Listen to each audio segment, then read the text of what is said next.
was Albert Einstein saying? What kind of an idiot would do the same thing over and over and expect different results each time? And it's the same pattern that's happened repeatedly, cycle after cycle after cycle after cycle for thousands of years. A country borrows itself into bankruptcy. It creates more money to try to pay its debt. Prices go up. People rebel. The whole system falls apart. And I'm scared about it. Countries collapse over this. They go to war about this kind of thing. Rebellion in the street, overthrows of government, the whole 9 yards. There is nothing to be gained from inflation and everything to lose, and we're going to lose everything. So now let's start filling in our timeline of events to keep track of the major similarities between Rome and the USA. We just learned that the early Roman Republic enjoyed a long period of practically no inflation because they used sound money, pure gold and silver. Interestingly, the United States started on the same path.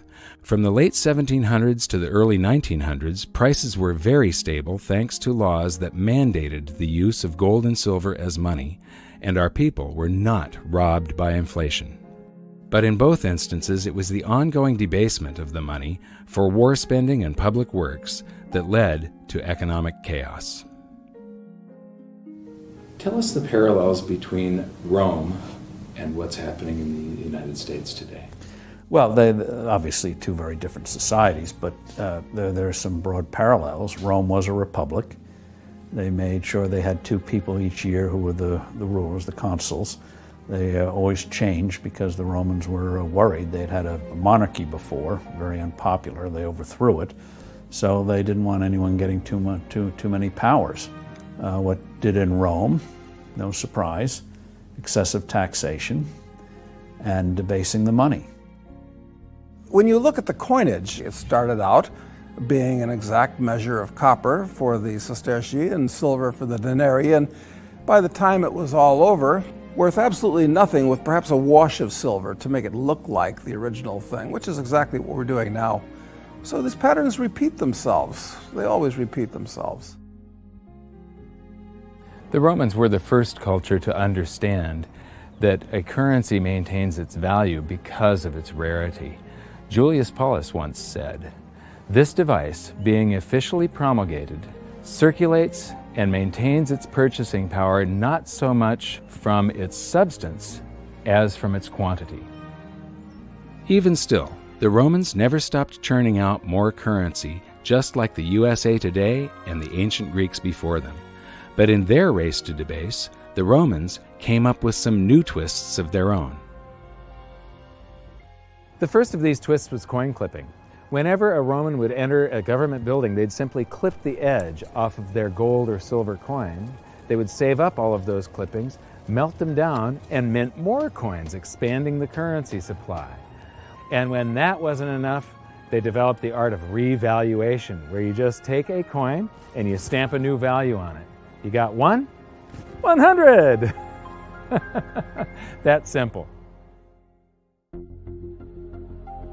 The move away from precious metals to something less than precious metals, and the Roman Empire famously clipped their coins.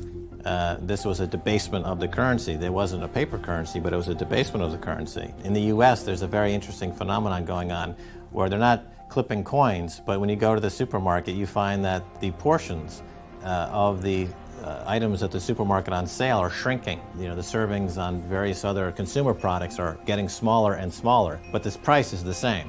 So it's very similar to that old Roman coin clipping trick from 2,000 years ago. It's another form of currency debasement, but it's hidden through cardboard and marketing and fancy presentation, but the people are nevertheless having their currency debased. So why should you care about this? The major reason for Rome's ongoing currency debasement was to pay for their ever-expanding empire and never-ending wars. The precious metals content of their coinage fell further and further until it had next to no connection with the pure gold and silver that had initially provided them with a stable economy. Cut to today, and we see the same pattern. Up until the outbreak of World War I, the United States had very high levels of precious metals in its coinage, and treasury notes were backed by gold at a 1-to-1 ratio. From there, the USA debased its currency more and more to pay for World War II, the Korean War, and then the Vietnam War, until finally the link between gold and the US dollar was severed completely. It was an unprecedented act of global debasement by a modern wannabe emperor that would make any Roman ruler hang his head in shame. Most people think that President Nixon's criminal activities were limited to wiretapping and spying on the competition. But his greatest crime came on August 15th, 1971, when he severed the last ties between the dollar and gold, when he ended the Bretton Woods system. I have directed Secretary Connally to suspend temporarily the convertibility of the dollar into gold or other reserve assets, except in amounts and conditions determined to be in the interest of monetary stability and in the best interest of the United States. The Bretton Woods system tied all of the world's currencies to gold through the US dollar. But instead of running out and hanging the guy when he took the world off of gold, the world just yawned and accepted that we were now on a fiat currency system, that we were now on this infinitely expanding system, that we no longer had money, we had currency. Money should be a fixed measure of value. It's like 5,280 feet in a mile, or 12 inches in a foot. I gave you the example. Imagine trying to build a house, say 2,500 square feet. If the foot changed each day, it was 12 inches one day, 10 the next, 20 the next. Very hard to do if that's changing. Well, the clock. The 60 minutes an hour. Imagine if they floated the clock. So you had 60 minutes an hour one day, 30 the next, 90 the next. You'd soon have to have hedges, derivatives, futures to figure out how many hours you're working. You're baking a cake. I love this example. And it says bake the batter for 45 minutes. Then you have to figure out, is that inflation-adjusted minutes? Is it a California minute, a Nevada minute? Just makes life infinitely complicated. So when you have a fixed measure, when you go to the market, you assume if you're getting 16 ounces of liquid, it's 16, not 13, not 18. Just makes commerce, which is the source of wealth, people doing things with each other, infinitely easier. What the United States dollar has going for it is the most liquid lie in the world. I mean, if you think about the advantage that we have now, yes, it's a horrible thing to do morally, but what we do is amazing. It's amazing that we can get away with this. We print a lie, a dream, on a piece of paper, and we ship it to Brazil, and they send us coffee. And we ship the same lie to Germany, and they send us a Mercedes. And we ship the same lie to Japan, and they ship us a stereo. It's actually a pretty cool deal. I mean, I feel bad about it in a sense, but it's grandly amusing in a sort of a cosmic sense. You just need to understand that somehow, sometime, some way, there's going to be a reckoning. The dollar's involved worldwide as a major currency, so it's 1/2 of everything we do. And it has no definition. I used to get a charge out of asking Bernanke and Greenspan, define a dollar, and they can't define a dollar. They, in the old days it was a weight of silver, a weight of gold, and that's what it was supposed to be according to the Constitution. Well, Dr. McCracken, not being an economist, can you explain to me briefly how in the world do you determine what a value of a dollar is in relation to a French franc, for instance, if you can't convert that dollar into gold? What standard do you have? What is it worth at all? That's going to be determined in the marketplace, just as really largely it has already. Well, what is this going to do then to, for instance, the speculator in gold? How is this going to affect him? Is the price going to drop or rise? The official price of gold, of course, has not been changed. That was not a part of this program at all, nor is that contemplated. Well, maybe they should have contemplated what was likely to happen, because for anyone who had studied history, the outcome was perfectly clear. Rather than help the economy, Nixon's actions made things a lot worse, and the public started feeling the effects of inflation much more acutely. It was hard for savers to keep their heads above water unless they had saved in the ultimate stores of value, gold and silver. Just as it had always done throughout history, gold once again accounted for the expanding fiat currency supply by rising in price to cover that supply. Gold had done this as recently as 1934, when the USA's debasement really started heating up and gold was revalued from $20.67 an ounce to $35 an ounce. Now the process began again as the public bid the price up from $35 an ounce in 1971, climbing all the way to $850 an ounce in 1980, easily accounting for the massive quantities of currency the USA had conjured out of thin air now that Nixon had removed all restrictions. Gold had once again held an out-of-control currency to answer. And that brings us back to the Romans, who went through many cycles of currency debasement for war spending, then inflation being felt by the public, then revaluation of the currency, then more debasement for deficit spending on war, resulting in even more inflation being felt by the public. The cycle repeated again and again. Those who were able to hold gold outside the official system maintained their purchasing power. Those who did not suffered greatly. In 270 AD, Emperor Aurelian took power and had the now worthless official coinage recalled and minted again to contain a small amount of silver, just 5%. This act brought a new vitality to Rome, but unfortunately it was short-lived as government after government gave in to the temptation of spending beyond their means. Eventually, wars were funded by levying huge taxes on businesses and the rich. This only had the effect of closing down many essential businesses. The more meddling the government did with the economy, the worse things became. The government started confiscating private property by force to fill their empty state coffers. Rome was sliding into ruin. And that brings us to Emperor Diocletian. His actions are the first recorded example of the following hidden secret of money. Wage and price controls do not work. He came to power as inflation was surging, but his decisive actions only added fuel to the fire. So because the economy was getting worse and worse, Diocletian created a whole bunch of great government solutions. He created a bunch of works projects. He hired a bunch of the homeless and people that were unemployed, made them soldiers and government employees, and this caused deficit spending to just go out of control, and inflation raged into what is known as the first documented hyperinflation. So to get inflation under control, in 301 AD, Diocletian issued his infamous Edict of Prices. This was a massive volume of a list of all of the wages and the prices people could charge for goods and services, and it was all enforced under the penalty of death. So what happened was instead of risking your life to sell something at a profit so that you could stay in business, people just closed up shop. Instead of doing a job that was listed in the book that was below a living wage, people quit their chosen career and tried to pursue a job that wasn't listed in the book.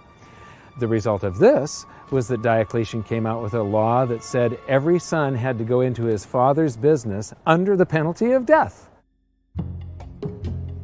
When governments start meddling with an economy, the result is always the same. Prices become distorted. This is a huge danger because prices act as a signal for an economy. They indicate to producers and buyers where true value lies. The outcome is always economic turmoil, shortages, and black markets. We've seen what happened to gold when Nixon started his economic interference, so now let's go back and see what happened when Diocletian started his jumbo-sized meddling with the economy. We know when Diocletian created the Edict of Prices that the price of gold was 50,000 denarii per pound. And then we also know from transaction receipts around 50 years later, the price of gold had risen to 1,200,000,000 denarii per pound. That's a 42,400% hyperinflation over a 50-year period. That would be similar to if gold was $35 an ounce 50 years ago. Today, 1 ounce of gold would be about $1.5 million. Another analogy that I can make is if an average family car was about $2,000 50 years ago, today it would be selling for $85 million. Just imagine $85 million on the windshield of a car at a car lot. That's the type of inflation these poor people suffered through. Well, wage and price controls upends an economy, gives more power to the government. What are price controls? prices are supposed to convey information. That's what markets are about, knowledge and information. So a price will tell you something is dear. Oh, get out and produce more. The price is low. Maybe you're producing too many of it. So it's a way of conveyance of information. So you devote your efforts to something that people want, not what a bureaucrat dictates. So when governments trash the money and your prices, nominal prices are going up, the government response is, oh, they're greedy speculators or merchants or whatever, and so you say you can't charge as much. Well, what that means is you get a black market and you hurt the production of the thing. The idea that government can substitute for people interacting among themselves is preposterous. This pattern of failed price controls is something we see throughout history and across the globe. Skip forward over 1,500 years, and governments still hadn't learned their lesson. During the chaos of the French Revolution, the government issued a set of wage and price controls known as the Law of Maximum, also imposed under the penalty of death.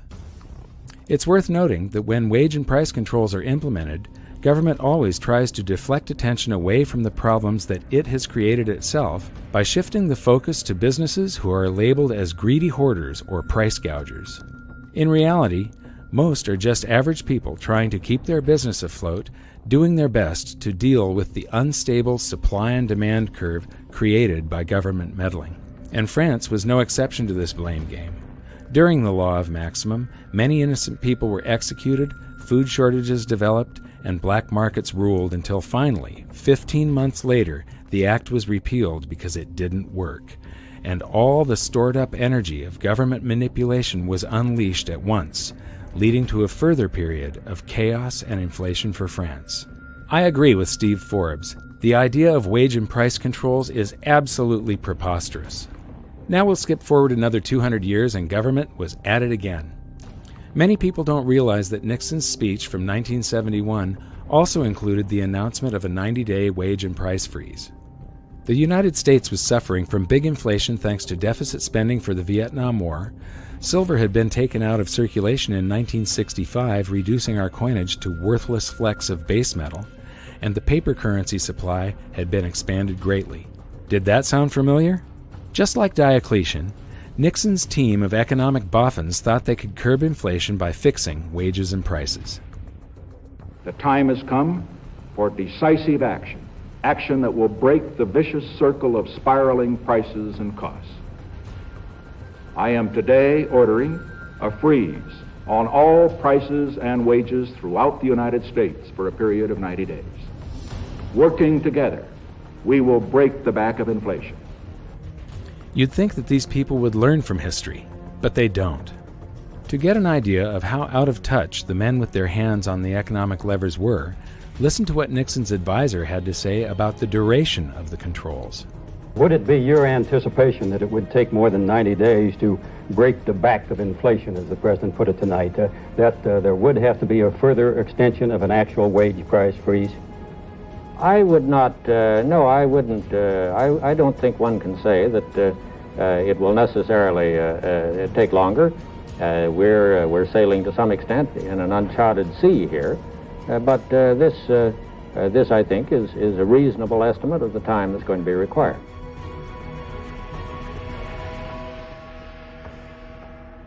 Glenn Rather. President Nixon is expected to speak for about 15 minutes on his new economic policies.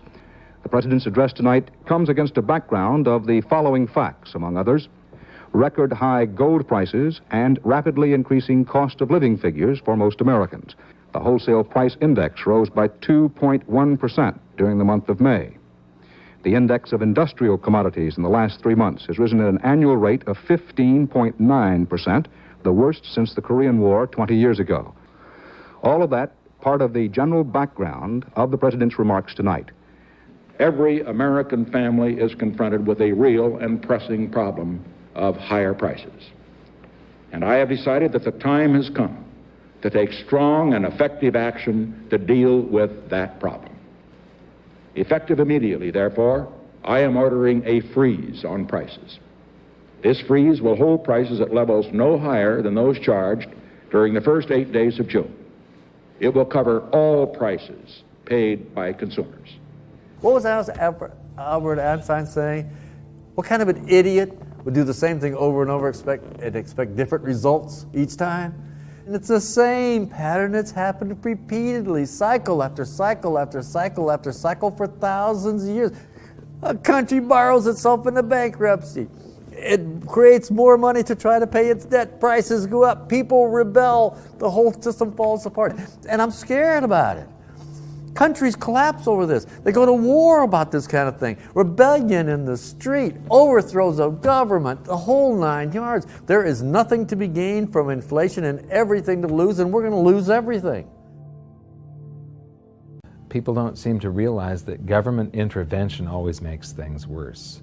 It's the government manipulating things. Whenever you manipulate something and try and control it over here, and not allow the free markets to balance everything all by themselves, something comes squirting out way over here that you just don't expect.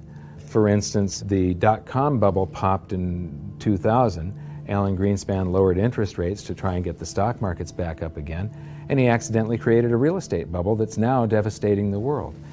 Back during World War I, they inflated the currency supply tremendously. The Federal Reserve was born just at the beginning of World War I. We added to the currency supply by adding bonds to back our currency along with gold. Then there was this big, it's called the Depression of 1921. It's the single greatest deflation that the U.S. has ever seen. It's bigger than the Great Depression. The contraction of the currency supply was huge. The reason nobody knows about the Depression of 1921, they only know of the stock market crash of 29 and the Great Depression, is because the government did not rush in to save us. The Federal Reserve didn't try to suddenly lower interest rates down to zero. They didn't manipulate the free markets. They let the free markets work. It was horrible for a year. There were bankruptcies and foreclosures. People lost homes and things like that. But the bankruptcies and the businesses that folded, there were new businesses that were more efficient, that grew up to take their place. And when a home gets foreclosed on, it gets resold to somebody else. And yes, it was horrible, but the people that were leveraged out, or the people that weren't in full control of their finances, or the inefficient businesses that were just hanging on by a thread anyway, yeah, they went under. But because the government didn't rush in to save us, and the Federal Reserve didn't try and manipulate the economy, the free markets healed it all, and in 18 months it was a memory.